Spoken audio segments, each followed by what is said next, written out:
ہے دین میں بھلائی دنیا و آخرت کی، پیغام شعیب کاشفی ہم سب کا رہنما ہے۔ بسم اللہ الرحمن الرحیم۔ الف لام میم۔ اللہ لا الہ الا هو الحی القیوم۔ صدق اللہ مولانا العظیم۔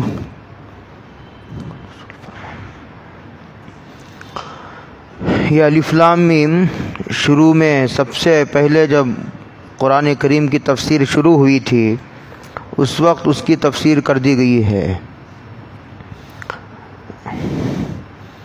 اس کی مراد ہے،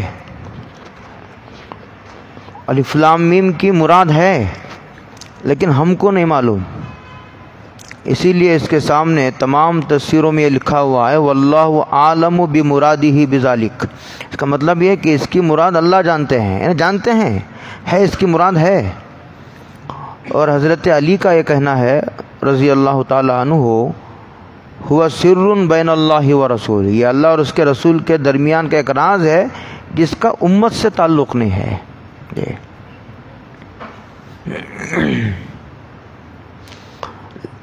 اس کو حروف مقطعات کہتے ہیں، جیسے الف لام را، الف لام میم را وغیرہ وغیرہ، حامیم، عین سین قاف وغیرہ وغیرہ۔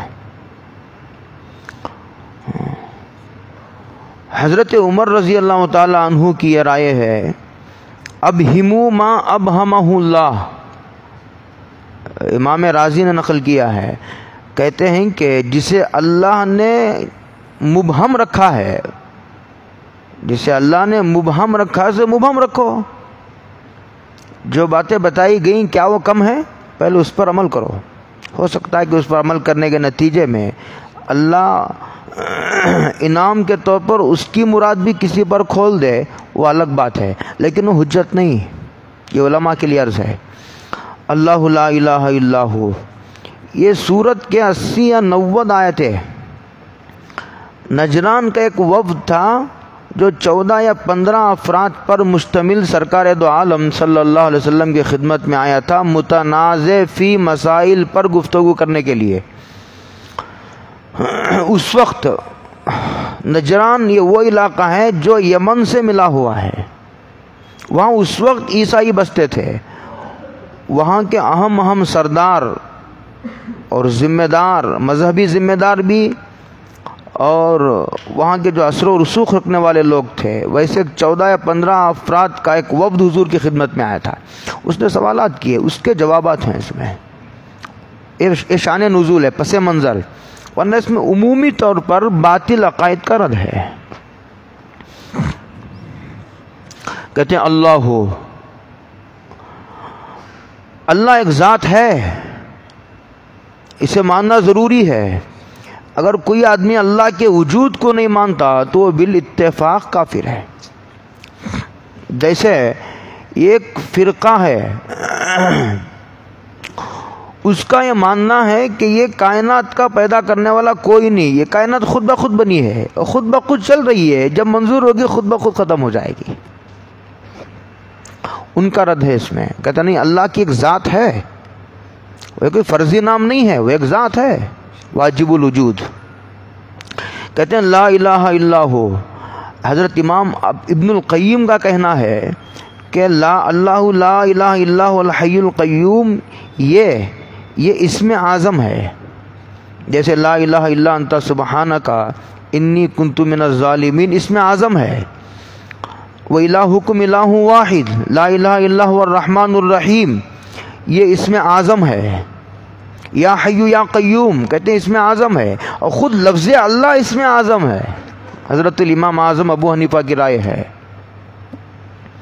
بعض اس میں منصوص ہیں، بعض بزرگوں کے ادراکات ہیں، ادراکات کا مطلب الہامات، یہ کشف کے ذریعے بتایا گیا کہ یہ اسم اعظم ہے۔ لا الہ الا ہو، اللہ کے علاوہ کوئی معبود نہیں، عبادت کے لائق نہیں، عبادت اسی کو سزاوار ہے۔ اس میں در حقیقت حضرت عیسیٰ کی الوہیت کا رد ہے.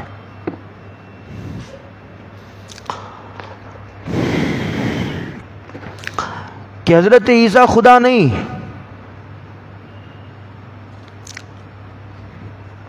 یہ کہنا ہے. لیکن اس کے ضمن میں ان تمام فرق باطلہ کا رد ہے جو اللہ کے علاوہ کسی کو معبود مانتے ہوں، چاہے چھوٹا معبود مانتے ہوں چاہے بڑا معبود مانتے ہوں. جیسے بعض لوگ سورج کی پرستش کرتے ہیں، سورج کی پوجا کرنے والوں کا بھی رد ہے. چاند کے معبود جو چاند کو معبود مانتے ہیں ان کا رد ہے. اور اسی طرح جو لوگ بتوں کی پوجا کرتے ہیں اس میں ان کا رد ہے. فرشتوں کو جو خدا کے چھوٹی خدائی کے حامل سمجھتے ہیں اس میں ان کا رد ہے.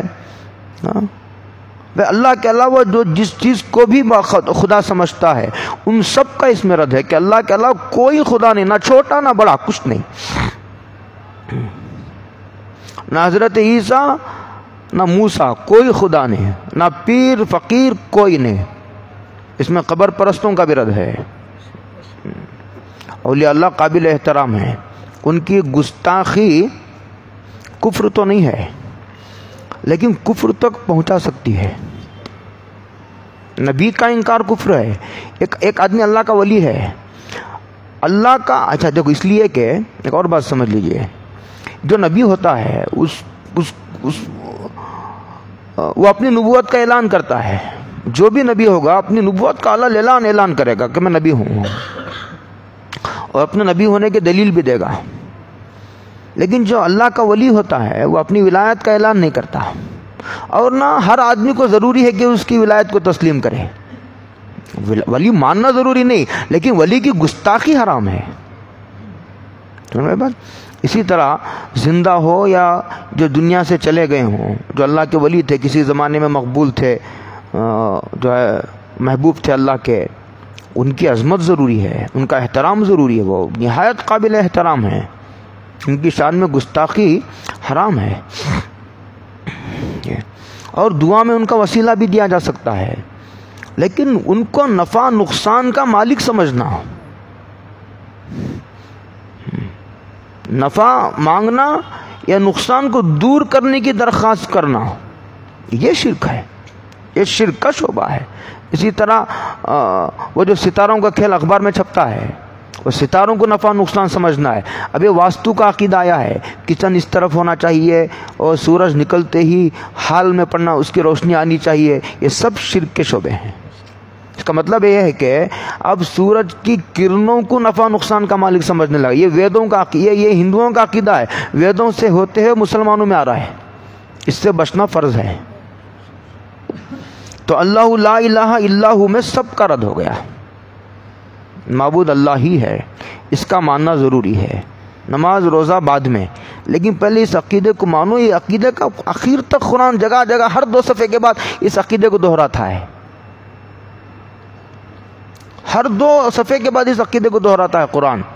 اس لیے کہ یہ عقیدے میں اگر تھوڑی بھی کمی رہ گئی تو تمہارے نماز روزے تمہارے منہ پر مار دیا جائیں گے. جاؤ تمہارا نماز روزے لے کر جاؤ. الحی، اللہ کی ذات زندہ جاوید ہے. تمام اردو کے مفسرین نے اس کا ترجمہ زندہ جاوید سے کیا ہے، جو ہمیشہ سے ہے اور ہمیشہ رہے گا. اسی لیے اللہ کو ازلی بھی کہتے ہیں، ابدی. اللہ ازلی بھی ہے، ابدی بھی ہے، وہ ہمیشہ سے اور ہمیشہ رہے گا.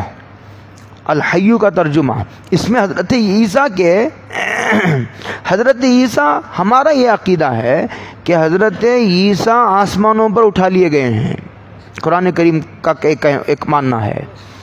اور قیامت کے قریب امام مہدی کے پیدا ہونے کے بعد، دجال کے دنیا میں آ جانے کے بعد جو ہے وہ حضرت عیسیٰ علیہ السلام تشریف لائیں گے. آنے کے بعد شادی کریں گے اور حضرت امام مہدی اور حضرت عیسیٰ مل کر کے دجال کا قتل کریں گے، جہاد کریں گے. اور حضرت عیسیٰ مقام لد جو اس وقت اسرائیل کا ایئرپورٹ ہے وہاں دجال کو قتل کریں گے. وہ تمام تفصیلات ہیں. لیکن جب بھی آئیں گے، آنے کے بعد مریں گے تو صحیح. چلو آپ زندہ ہیں، بلکہ ان کے کہنے کے مطابق انہوں نے سولی پر چڑھا دیا حضرت عیسیٰ کو. یہ تو ہم اپنے عقیدے کو مان کر کہہ رہے ہیں کہ اب تو نہیں مرے لیکن کبھی نہ کبھی تو مریں گے عیسیٰ. اللہ کہتے ہیں اللہ وہ نہیں ہے جو مرنے والے کو خدا مانتے ہو, شرم نہیں آتی؟ یہ رد ہے عیسائیوں کا. مرنے والے کو نفع نقصان کا مالک سمجھتے ہو, مرنے والے کی پوجا کرتے ہو. یہ ہے عبادت تو اس کی جاتی ہے جو کبھی مرتا نہیں. بعض لوگوں کے کہنے کے مطابق ان کو سولی پر چڑھا دیا گیا ہے تو مر گئے. وہ خدا کیا ہوا جو مر گیا ہو, جو اپنے زندہ رکھنے پر بھی جو ہے وہ قدرت نہ رکھتا ہو. چلو حضرت عیسیٰ مرے نہیں لیکن کبھی نہ کبھی تو مریں گے جب دنیا میں آئیں گے. اور حدیثوں میں ہے کہ حضرت عیسیٰ کا جب انتقال ہوگا اس کے بعد دفن حضور کے روضے میں ہوں گے. جی امام مہدی تو بیت المقدس میں دفن ہوں گے. امام مہدی پیدا مدینے میں ہوں گے اور امام مہدی ہجرت کریں گے بیت المقدس کی طرف. جی یہ ہوگا الحی کا ترجمہ. اس کے بعد کہا قرآن القیوم, اور اللہ تعالیٰ وہ ہے جو تمام کائنات کے نظام کو تھامے ہوئے ہے. زمینوں کو, آسمان کے نظاموں کو, بارش کے نظام کو, ہواؤں کے نظام کو اللہ نے پیدا کیا ہے. اور اس کے بعد بقا کا سامان اللہ کرتے ہیں. ساری مخلوقات کا کنٹرول سسٹم اللہ تعالیٰ کے ہاتھ میں ہے. ہر چیز چھوٹی ہو یا بڑی, آسمانوں سے لے کر زمینوں تک, فرشتوں سے لے کر انسانوں تک, انبیاء سے لے کر کے عام انسانوں تک, پوری تمام ہر چیز اللہ کے کنٹرول. سورج, چاند, ستارے, تب ہمیں القیوم. اس میں بھی عیسائیوں کا رد ہے. عیسائیوں کا رد اس میں اس طور پر ہے جیسا کہ وہ یہ کہتے تھے کہ ان کو سولی پر چڑھا دیا گیا ہے. بعض لوگ کہتے تھے, بعض لوگ نہیں مانتے تھے اسے. اس میں بھی دو فرقے تھے. اس کے اب تفصیلات میں جائیں گے تو اسے پوری تاریخ کو دہرانا پڑے گا. تو کہتے ہیں جو خدا اپنا دفاع بھی نہ کر سکے اس کی کیا عبادت کی جائے گی؟ اس کے مقابلے میں القیوم کی صفت لائی گئی ہے. تو خود خالق بھی ہے, پوری مخلوق کو تھامے ہوئے ہے. یہ القیوم. حضرت صدیق اکبر کہتے ہیں کہ ایک مرتبہ میں بدر کے موقع پر حضور کے خیمے میں داخل ہوا, دیکھا حضور کیا کر رہے ہیں, تو حضور سجدے میں پڑے ہوئے پڑھ رہے تھے یا حیو یا قیوم, یا حیو یا قیوم پڑھ رہے تھے حضور سجدے میں پڑے ہوئے. بہت نازک موقع تھا. اس سے اندازہ لگائیے اس نازک موقع پر ان صفات کا حوالہ دے کر مانگنے میں کوئی نہ کوئی ضرور مناسبت ہے. ہاں جی, بعض روایتوں میں یا حیو یا قیام بھی آیا ہے. جی اس کا تو شان نزول پس منظر سے جوڑ بتایا میں. اب اس کو عمومی معنی میں لے کر کے آدمی سوچنا چاہیے کہ جو زندہ بھی ہے, جو معبود ہے, جو قیوم ہے, اتنی بڑی طاقت والے سے ٹکرانا اور اس کے احکامات کو پامال کرنا نادانی نہیں ہے. یہ ہے اس کا, یہ تو ایک عمومی معنی ہے.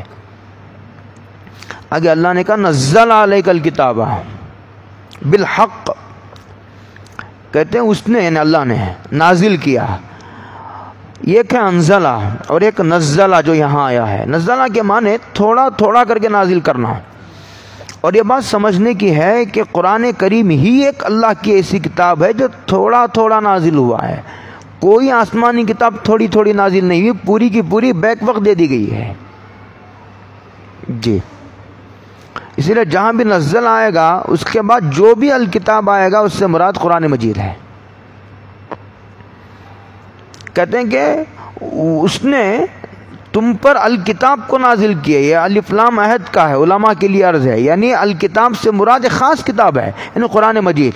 اس نے تم پر الکتاب کو نازل کیا یعنی قرآن مجید نازل کیا. بالحق ای حقاً, حقاً کا ترجمہ مفسرین نے قطعیاً سے کیا ہے, جو فیصلہ کن احکامات لے کر نازل ہوئی ہے, جس میں شک نہیں, شبہ نہیں, تردد نہیں, ناقابل تبدیل, ناقابل تقسیم، ناقابل نسخ.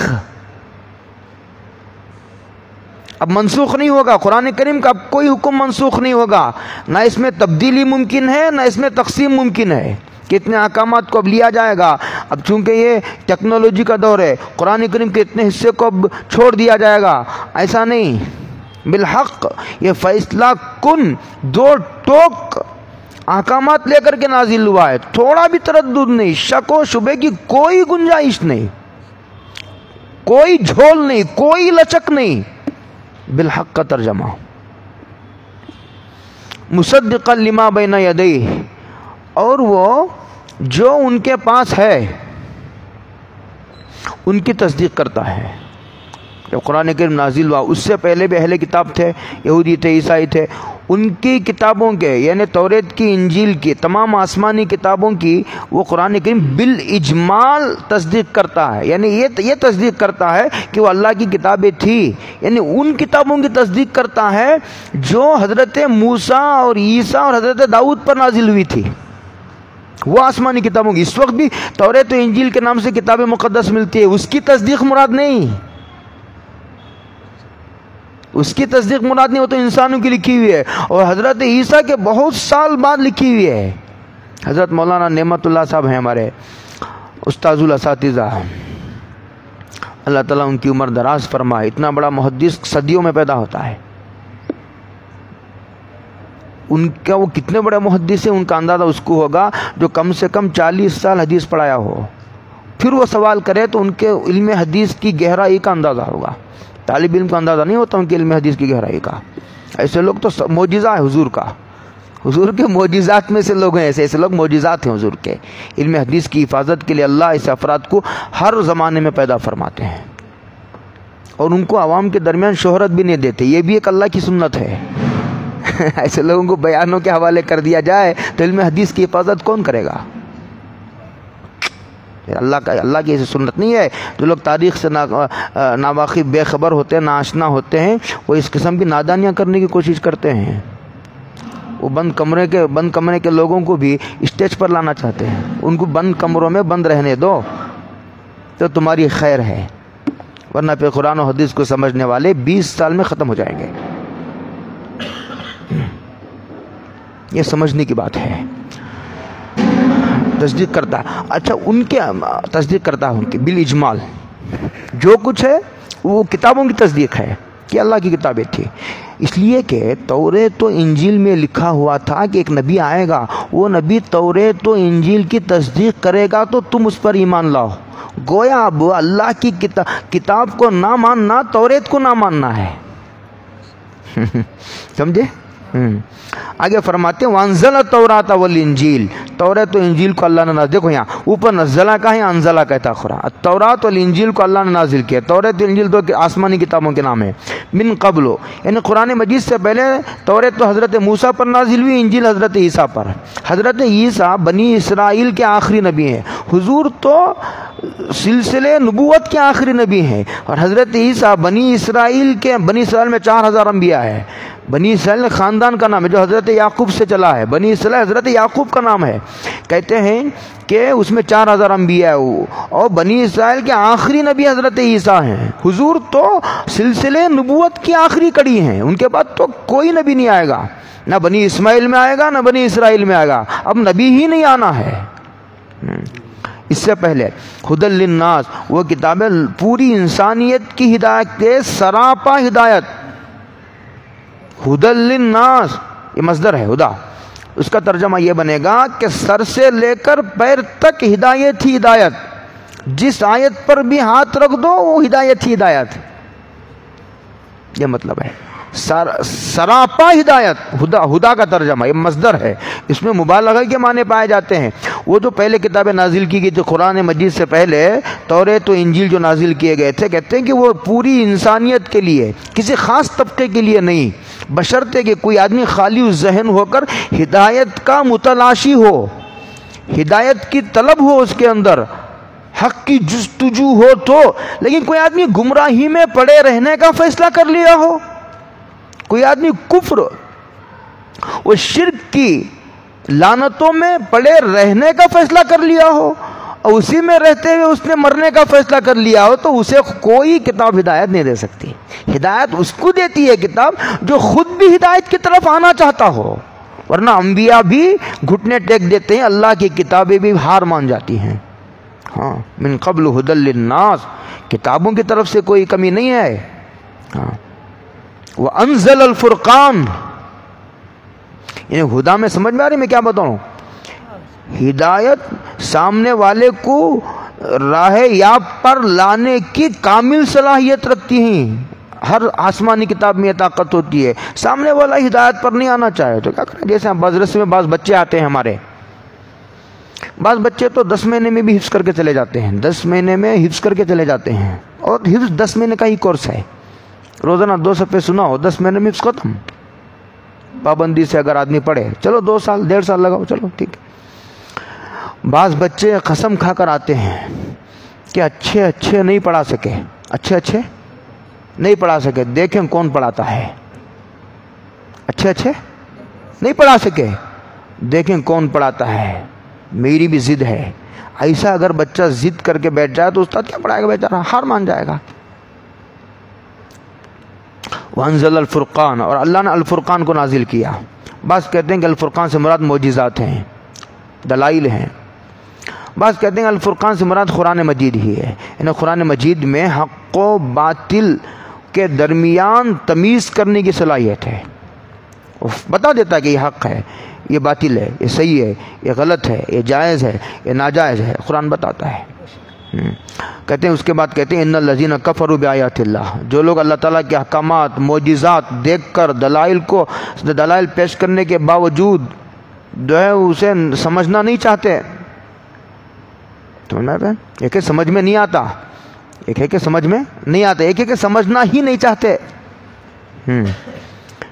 احکامات مراد لے لو، اللہ کی معجزات مراد لے لو. معجزات کو دیکھ کر اور دلائل پیش کرنے کے باوجود غور نہیں کرنا چاہتے، سننا ہی نہیں چاہتے. سنیں گے تو نہ غور کریں گے. وہ لوگ جو اللہ تعالیٰ کی آیات کا انکار کرتے ہیں، ٹھکراتے ہیں اللہ کی آیتوں کو، معجزات کو، دلائل کو، لہم عذاب شدید، تو ان کے لیے سخت ترین عذاب ہے.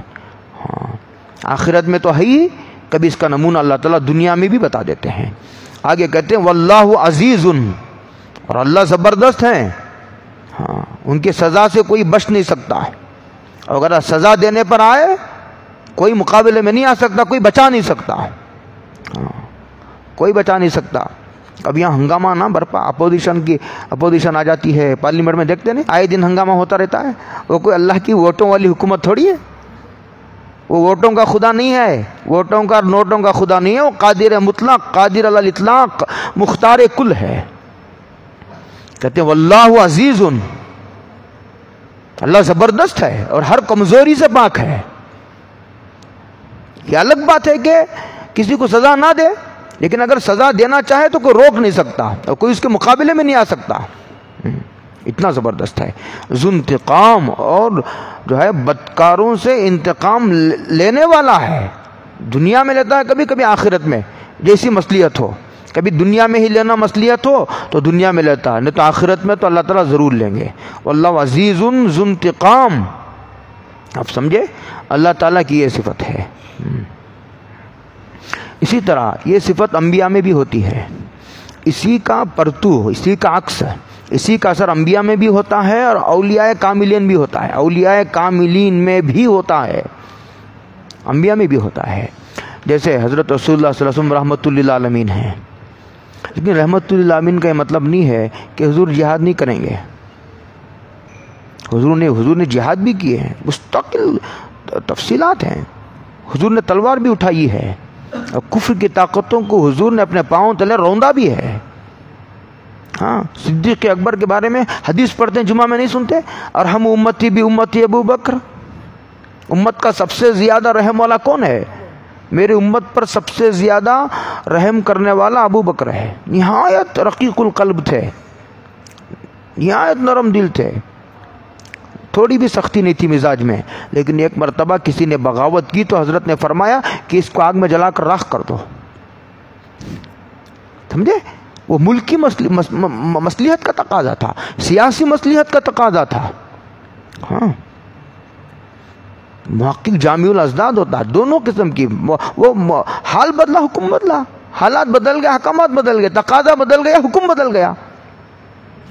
جیسی مصلیحت ہوتی ہے ویسی دونوں قسم کی بات ہونی چاہیے. اگر یہ بات نہ ہو تو پھر آدمی جہاد کیسا کرے گا؟ بیوی کے پلو میں جا کر چھپے گا. ہاں، آدمی کو سر جھکانا بھی آنا چاہیے اور سر کٹانے کی بھی آدمی کے اندر حوصلہ ہونا چاہیے.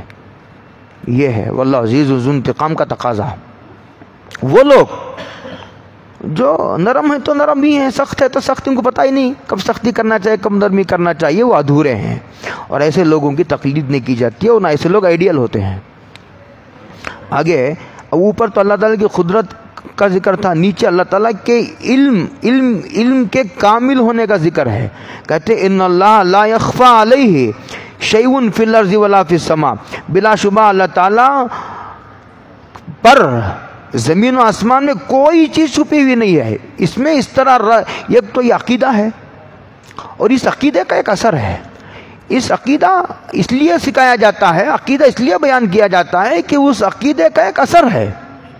عقیدے کا اثر، اس عقیدے کا یہ اثر ہے کہ آدمی تنہائیوں میں بھی گناہ نہ کرے، تنہائیوں میں بھی آدمی جھوٹ نہ بولے، اور تنہائیوں میں بھی آدمی کسی کا مال نہ کھائے، تنہائیوں میں بھی آدمی جھوٹی گواہی نہ دے. آپ سمجھ پا رہی میری بات؟ ہاں، وہ قانون تو جو ہے وہ جسموں پر چلتا ہے. دروازہ بند کر دینے کے بعد تم ہے تمہارا خدا ہے، وہ تمہارے خدا کے درمیان راز ہے، وہاں تو یہ چیز بچائے گی.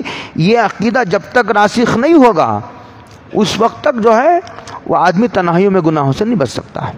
ان اللہ لا یخفی علیہ شیء فی الارض ولا فی السماء. اس میں حضرت عیسیٰ کے اللہ ہونے کا رد اس طرح ہے، حضرت عیسیٰ خدا نہیں تھے، اس طرح ہے کہ جب وہ یہودی حضرت عیسیٰ کو قتل کرنے کے لیے داخل ہوئے اور حضرت عیسیٰ بے خبر تھے، اللہ نے اٹھا لیا ورنہ بچنے کی کوئی صورت نہیں تھی. جو خدا ہے اس کو اتنا بھی پتا نہیں ہے کہ ایک آدمی آ کر کے مارنے آ رہا ہے، اسے پتا ہی نہیں ہے، خدا بے بس کھڑا ہے. قرآن کریم کیسا رد کرتا ہے؟ جب کوئی اللہ تعالیٰ کی خدائی پر حملہ کرتا ہے تو انبیاء کی حیثیت یاد دلاتا ہے. یہ قرآن کریم کا منصب ہے. میرے بدن لرز رہا ہے بولتے ہوئے.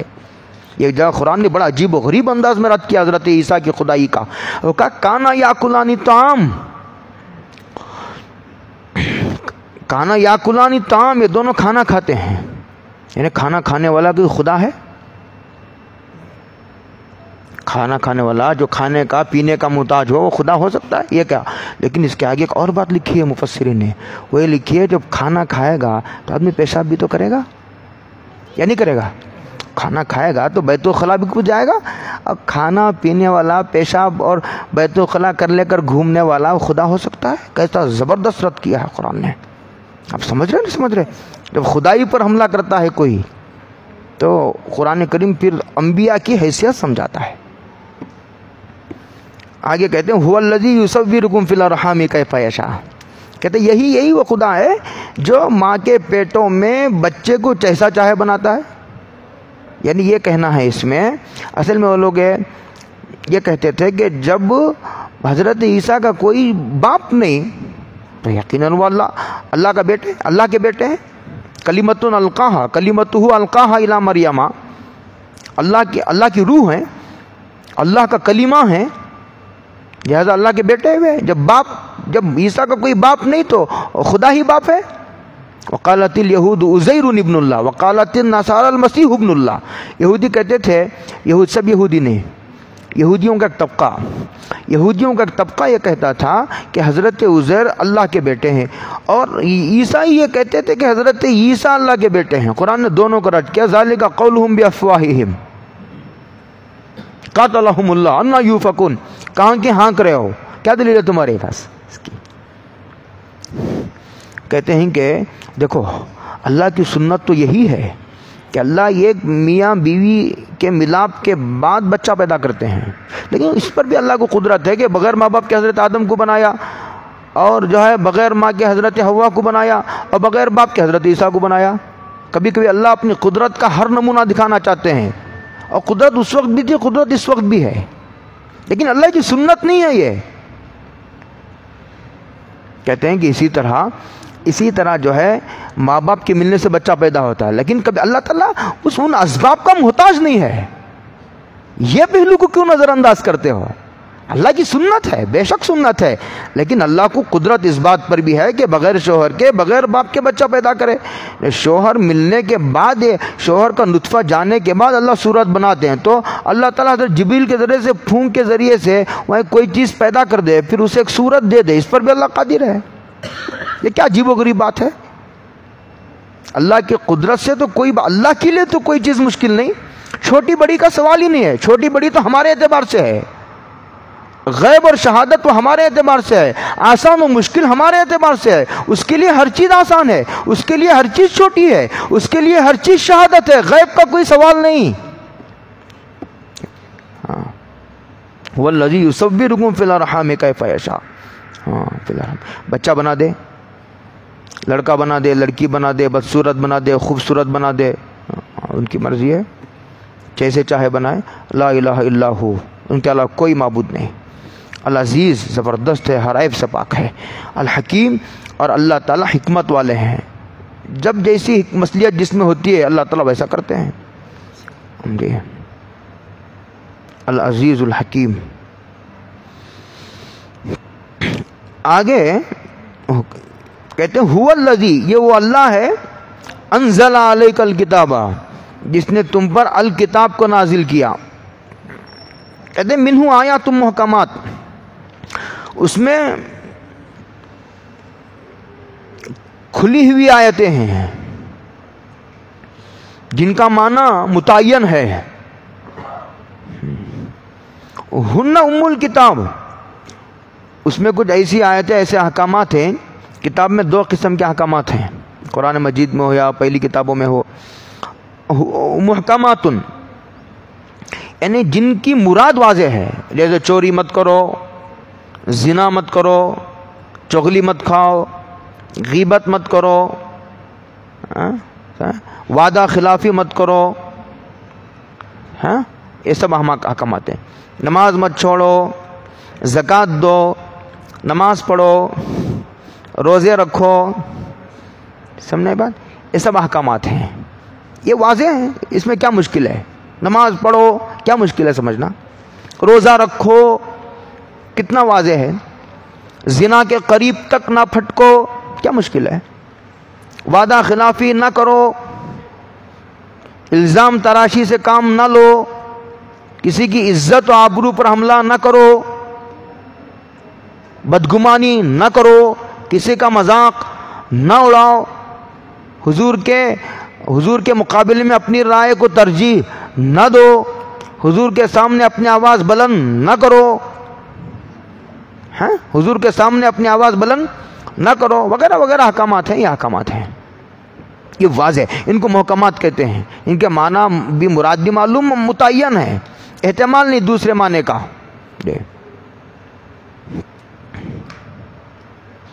کبھی احتمال ہوتا ہے تو حدیث آ کر کے متعین کر دیتی ہے، ایسا بھی ہوتا ہے. کہتے ہیں قرآن نازل کرنے، ہن ام الکتاب، یہی اصل کتاب ہیں. ان جیسے احکامات پر عمل کرنے کے لیے ہی قرآن نازل ہوا ہے، آسمانی کتابیں نازل ہوئی ہیں. سمجھ میں آئی بات؟ ہن ام، یہی اصل کتاب ہیں. آگے کہتے ہیں وہ اخر متشابہات، ایک دوسری قسم کی آیتیں بھی جن کو متشابہات کہا جاتا ہے، جن کی مراد واضح نہیں اور جس میں دوسرے معنی کا بھی احتمال ہے. ایسی آیتوں کو، ان جو واضح آیتیں ان کی طرف لوٹا کر کے سمجھنے کی کوشش کرو. لوٹانے کے بعد بھی سمجھ میں نہ آوے تو پھر جو ہے وہ جیسی نازل ہوئی ہیں ویسا مان لو. ان کا تعلق صرف ایمان لانے سے ہے، ان کا تعلق عمل سے نہیں ہے، ان کا تعلق ایمان لانے سے ہے.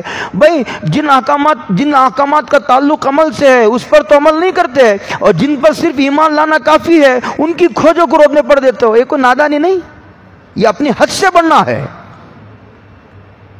یہ علم کی بے اعتدالی ہے، یہ علم کی بے اعتدالی ہے. اس کو کہا، آگے کہا فَأَمَّا الَّذِينَ، قرآن بہت غور سے سنیے، فَأَمَّا الَّذِينَ فِي قُلُوبِهِمْ زَيْغٌ. اچھا متشابہہ جیسے الف لام میم ہے، کیا ہے؟ پکڑ لے کر بیٹھ گئے. الف لام را کیا ہے؟ پکڑ لے کر بیٹھ گئے. ارے اللہ کے بندے، جس کی مراد واضح نہ ہو اور جس کا تعلق عمل سے نہ ہو، اللہ قیامت میں قبر میں پوچھیں گے بھی نہیں کہ الف لام میم پر کیوں عمل کر کے نہیں آیا. جن پر عمل کرنے سے متعلق جو آئے تو اس پر عمل کر. ٹھیک ہے. متشابہت، اللہ عرش پر بیٹھا ہے، اللہ کے ہاتھ ہیں، اللہ کے پیر ہیں، اللہ کی آنکھیں ہیں، اللہ چل کر آتے ہیں، اللہ دوڑ کر آتے ہیں. یہ سب متشابہات سے تعلق رکھنے والی چیز کی مراد والے ہے. ٹھیک ہے. اللہ کے ہاتھ ہیں لیکن ان کی شان نشان ہے، اللہ کے پیر ہیں ان کی شان نشان ہے، اور اللہ کی آنکھ ہیں ان کی شان نشان ہے. اور اس قسم کے سوالات کرنا یہ بدعت ہے. سوال عنہ بدعہ، امام مالک نے فرمایا تھا. کوئی راسخ فی العلم ہو تو الگ بات ہے. عوام میں خاص طور سے ان مسائل کو موضوع بحث بنانا، یہ میں سمجھتا ہوں کہ یہ موضوع سے ہٹنا ہے. آگے کہا فَأَمَّا الَّذِينَ فِي قُلُوبِهِمْ زَيْغٌ، جن لوگوں کے دلوں میں ٹیڑھ پن ہے، کجی ہے، ان کا دل سیدھا نہیں ہے، ٹیڑھا ہے. تو قرآن نے اشارہ دیا کہ متشابہات کے پیچھے پڑ جانا، متشابہات کے پیچھے پڑ جانا یہ اس بات کی دلیل ہے کہ اس پیچھے پڑنے والے کے دل میں ٹیڑھا پن ہے، اس کا دل سیدھا نہیں ہے، ٹیڑھا ہے. سمجھ میں آ رہی بات؟ فَأَمَّا الَّذِينَ فِي قُلُوبِهِمْ، جن لوگوں کے دلوں میں ٹیڑھا پن ہے، فَيَتَّبِعُونَ مَا تَشَابَهَ، تو متشابہ آیتوں کے پیچھے پڑ جاتے ہیں. کیوں؟ ابتغاء الفتنہ، فتنہ پھیلانے کے لیے، عوام میں فتنہ پھیلانے کے لیے. اصل مقصد سے عوام کو ہٹا کر ان جو ہے وہ غیر یقینی بحثوں میں الجھا دینے کے لیے. وابتغاء تاویلہ، اور پھر اس میں سے اپنے مقصد کی بات کو ثابت کرنے کے لیے، وابتغاء تاویلہ، اپنی غلط بات کو ثابت کرنے کے لیے اس میں سے کوئی راستہ نکال لیتے ہیں. جیسے یہ جاہل صوفیہ ہیں، یہ باطنیہ فرقے ہیں، اور پتہ نہیں کیا کیا، الف لام یہ مطلب، لام کا یہ مطلب ہے، میم کا یہ مطلب ہے، یہ راز ہے، سینہ با سینہ علم چلا ہے. سمجھائی بات؟ اس طرح کی باتیں ہیں. جب ایاک نعبد و ایاک نستعین کی میں تفسیر کر رہا تھا اس وقت میں نے اشارہ دیا تھا، یہ نل منگل کے پاس ایک جاہل صوفی رہتا تھا. اس نے اس کا ترجمہ کیا، ایاک نعبد، اس کا ترجمہ کیا ہے، پڑھو، کہو. مریدین کو کہتا تھا کہو اس کا کیا ترجمہ ہے. کہتے ہیں ہم آپ ہی کی عبادت کرتے ہیں. کون کہہ رہا ہے؟ یہ کس کا کلام ہے؟ پوچھتا تھا. لوگ کہتے تھے اللہ کا کلام ہے. ہم تیری ہی عبادت کرتے ہیں. یہ کون کہہ رہا ہے؟ اللہ کہہ رہا ہے. کس سے کہہ رہا ہے؟ حضور سے کہہ رہا ہے. کہہ رہا ہے کہ ہم آپ ہی کی عبادت کرتے ہیں. اللہ اکبر.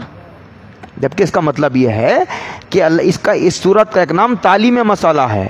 اللہ نے دعا مانگنے کا طریقہ سکھایا ہے کہ تم اس طرح دعا مانگو، لکھ کر کے اللہ نے دیا ہے، تم مجھ سے اس طرح دعا مانگو. اس کا ایک نام تعلیم مسئلہ بھی ہے. مانگنے کا طریقہ سکھایا گیا ہے اس میں.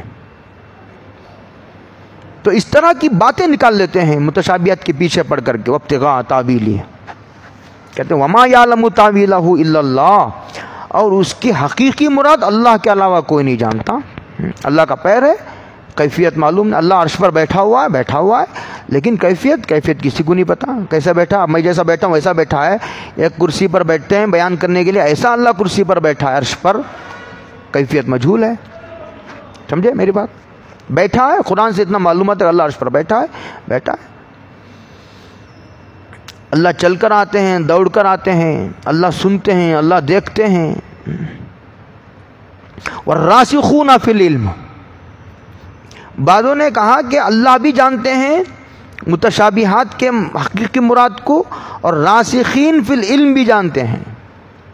ایک مطلب یہ ہے. لیکن جمہور صحابہ اور جمہور سلف الا اللہ پر وقف کرتے ہیں. حنفیہ کی ہی رائے ہے الا اللہ پر، کہ متشابہات کی حقیقی مراد تو صرف اللہ جانتے ہیں. بات ختم ہوگی، ہو گیا. اب دوسرا کوئی شریک نہیں ہے. والراسخون فی العلم یقولون آمنا به کل من عند ربنا وما یذکر الا اولو الالباب، اور جن کو اللہ تعالیٰ نے علم میں پختگی اور رسوخ فی العلم عطا فرمایا ہے، ان کا علم مضبوط ہے، پختہ ہے. کہتے ہیں وہ یوں کہتے ہیں دعا میں آمنا بھی، ہم اس پر ایمان لاتے ہیں. وہ جائے محکمات ہو، واضح المراد ہو، اس کی مراد واضح ہو یا مراد واضح نہ ہو، دونوں قسم کی آیاتوں پر ایمان لاتے ہیں. ہم کو کوئی شک نہیں ہے. جب ہم نے اس کو اللہ کی کتاب مان لیا، حضور کو اللہ کا نبی ہم نے تسلیم کر لیا دلائل سے، اب جو کچھ بھی قرآن میں ہے چاہے وہ محکمات کی قبیل سے ہو، متشابہات کی قبیل سے ہو، ہم سب کے سامنے سر تسلیم خم کرتے ہیں. ہم کہتے ہیں کل من عند ربنا، ہر قسم کی آیتیں یہ ہمارے پروردگار کی طرف سے. ہم ایک کو لے کر ایک کو نہیں چھوڑتے. جو باتیں سمجھ میں نہ آئے متشابہات کی قسم قبیل کی آیتیں، ہم ان کا رد نہیں کرتے. وما یذکر الا اولو الالباب، لیکن یہ مطلب اتنا نازک ہے کہ اسے وہ لوگ سمجھتے ہیں جن کے دماغوں میں عقل ہے، جن کے دماغوں میں گوبر ہے وہ نہیں سمجھتے. قرآن رد کر رہا ہے، میں قرآن کی آیت کی تفسیر کر رہا ہوں، میں غصے میں آ کر نہیں بول رہا. قرآن کہتا ہے کہ اس کو وہ لوگ سمجھتے ہیں جن کے دماغوں میں عقل ہے، جن کے دماغوں میں بھیجا ہے. جن کے دماغوں میں گوبر ہے وہ لوگ نہیں سمجھ سکتے اس مسئلے کی نزاکت کو. ہاں، اس مسئلے کی نزاکت کو سمجھنے کے لیے عقل چاہیے، یہ کہنا چاہتے ہیں اللہ تعالیٰ. جن کی عقل پر زنگ آ گیا ہے اور جن کی عقل پر گرد و غبار چڑھ چکا ہے، دنیا کی محبت کا، شہوتوں کا، لذتوں کا، شبہات کا زنگ آ گیا ہے، ویسے لوگ اس کی حقیقی مراد تک ان کی رسائی نہیں. آگے کہتے ہیں ربنا، یہ پوری دعا ہے، یہ پوری یہ راسخین فی العلم کا مزاج، ان کا شیوا، ان کا طریقہ بتایا جا رہا ہے. تو ہم کو علم والوں کے راستے پر چلنا چاہیے. یہ کہہ رہا ہے کہ تم علم والوں کے راستے پر چلو، متشابہات کے پیچھے پڑنا تو فتنہ پرور لوگوں کا طریقہ ہے، گمراہ لوگوں کا طریقہ ہے، جاہلوں کا طریقہ ہے. اسی لیے تو اوپر ذکر کرنے کے بعد الراسخین فی العلم کو مقابلے میں لایا ہے. سمجھ رہے تقابل قرآن کریم کا. آگے پھر وہ یوں دعا کرتے ہیں ربنا لا تزغ قلوبنا بعد اذ ہدیتنا، اے اللہ ہدایت کے بعد ہمارے دلوں کو ٹیڑھا نہ فرما. ڈرتے رہتے ہیں.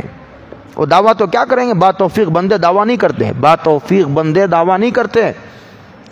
وہ تو لرزتے ہیں کہ پتہ نہیں کب راہ ہدایت سے ہٹا دیا جائے، کبھی اس ڈگر سے ہم گمراہ ہو جائے. اللہ ہم سب کی حفاظت فرمائے. اے اللہ ہدایت کے بعد ہمارے دلوں کو ٹیڑھا نہ فرما. اور ٹیڑھا رہتے رہتے آدمی ٹیڑھا نہیں ہو جاتا. آدمی جو ہے وہ گمراہی کے اسباب اختیار کرتا ہے، گمراہ لوگوں کی کتابیں پڑھتا ہے، گمراہ لوگوں کا لٹریچر پڑھتا ہے، گمراہ لوگوں کی صحبت اختیار کرتا ہے، ویسے لوگوں کا لٹریچر سنتا ہے، ویسے لوگوں سے دوستی گانٹتا ہے. اہل حق کے پاس نہیں آتا، گمراہ اہل ضلال گمراہ لوگوں کے پاس جا کے بیٹھتا ہے. اس کی طبیعت اہل حق علماء کی طرف مائل نہیں ہوتی، پہلے سے طبیعت میں کچھ ایسے جراثیم ہوتے ہیں.